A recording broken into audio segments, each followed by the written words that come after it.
Hi friends, ഞാനൊരു ചുരിദാർ വാങ്ങി. അതിന് സ്ലീവ് വെച്ചിട്ടുണ്ടായിരുന്നില്ല. ഇന്നതെങ്ങനെ ചെയ്യണേന്ന് കാണിക്കാവേ. ഇത് ഈസിയാണ് വീട്ടിലിരുന്ന് ചെയ്യാൻ കേട്ടോ. തുന്നിയാലും മതി, ഞാൻ തയ്ക്കുക കേട്ടോ ചെയ്തത്. അപ്പോൾ ഇതാണ് ആ ചുരിദാർ. ഇതിൻ്റെ അകത്താട്ടോ സ്ലീവ് വെച്ചേക്കുന്നത്. അപ്പോൾ അത് നമുക്ക് അഴിച്ചെടുക്കാം. അപ്പോൾ ഇതാണ് അഴിച്ചെടുത്തത്. ഇനി നമുക്ക് മുട്ടുസൂചി വെച്ച് സ്ലീവ് ഫിക്സ് ചെയ്യാം.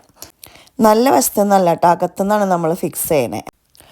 ഇതുപോലെ രണ്ട് സൈഡും അങ്ങനെ ചെയ്ത് വെക്കണം, എന്നാലേ നമുക്ക് അതിൻ്റെ കറക്റ്റ് ലെങ്ത്ത് അറിയാൻ പറ്റുള്ളൂ കേട്ടോ. ഇനി നമുക്കത് നല്ല വശം വെച്ചിട്ട് തയ്ച്ചെടുക്കാം. അപ്പോൾ അത് നമ്മൾ തയ്ച്ച് കഴിഞ്ഞ് കഴിയുമ്പോൾ നമ്മുടെ കൈയുടെ വണ്ണം എടുക്കുക. വണ്ണം എനിക്ക് 11 അപ്പോൾ ഞാൻ അതിൻ്റെ 5.5 ഇഞ്ച് മാർക്ക് ചെയ്തിട്ടാണ് തയ്ച്ചത് കേട്ടോ. അപ്പോൾ അങ്ങനെ സ്ലീവ് റെഡിയായി.